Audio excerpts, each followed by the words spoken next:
Hi everyone, let's look at example 2 of how we will graph a polynomial function um, where f of x equals to negative x plus 3 times x plus 2 times x minus 1 squared.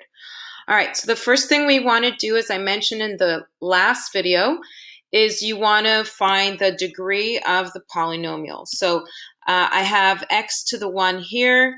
I have another x to the 1, and this is x minus 1 squared. So if you add up all the degrees of the factors, we end up with 4. So if you were to multiply all these x's, we would end up with x to the 4. X to the 4 is an even degree polynomial. And why do I mention that? Is because we know that an even degree has the same end behavior. So let's take a look at what a degree 4 would look like. A degree 4 would have some sort of curvature, or possibly not, but it would look like some type of W shape. The bottom depends on how many intercepts we have and whether we have double roots. But there's another important factor to look at here, and that is the A value. If you look here, the A value happens to be -1.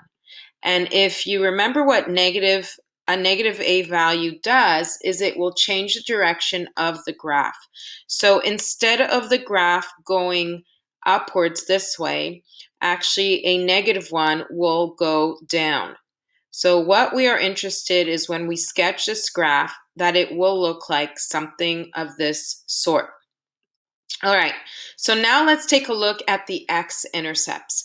We have an intercept at -3. So if you can see that, we have an intercept at x equals -3. That's using the zero product property, as I mentioned in the previous video.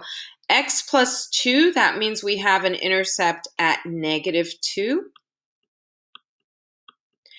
And then we also have a double root happening at x minus 1. Now at x minus 1, it is squared. This will create a bounce on the graph.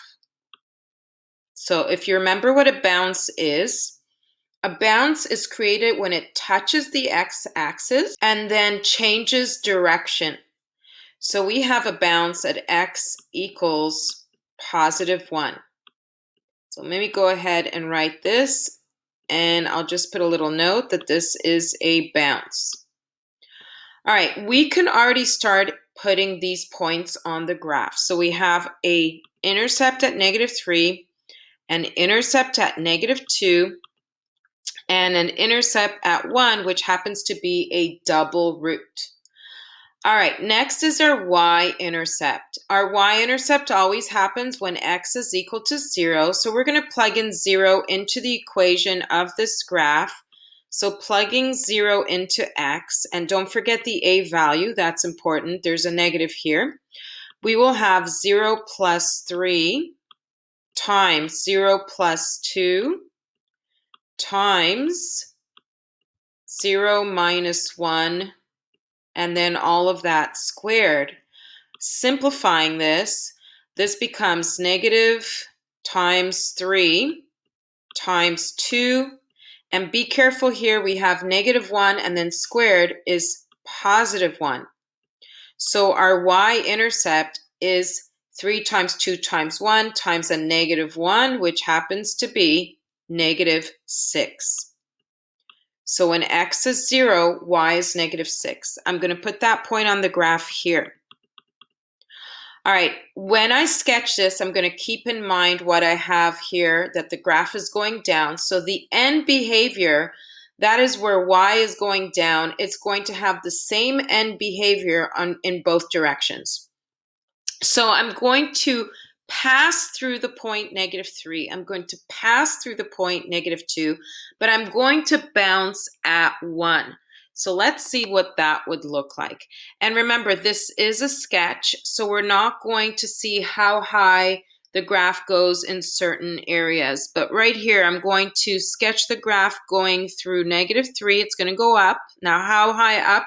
At this point, I just want to sketch, so it's going to come back down through -2, it will go through the y-intercept at -6, and it bounces at 1, so that means it will touch at the point 1, bounce, and come right down. Don't forget to put the arrows on either ends. That shows that it continues forever. The last thing you want to mention is end behavior. So if you remember from the previous video, anything going to the left, that is x, and we say that is negative infinity, and right is positive infinity. When we talk about y, we're either going to say it goes up, which is positive infinity, or it goes down, which is negative infinity. So the end behavior would be as x goes to the left, so as x goes to negative infinity,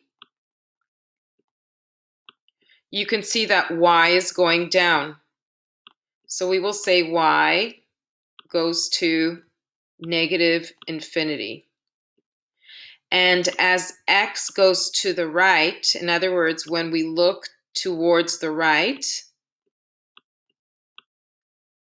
as x gets larger and larger and larger, y is going to get smaller. It goes down. So y is going to approach negative infinity. And this is pretty much how you would sketch this graph.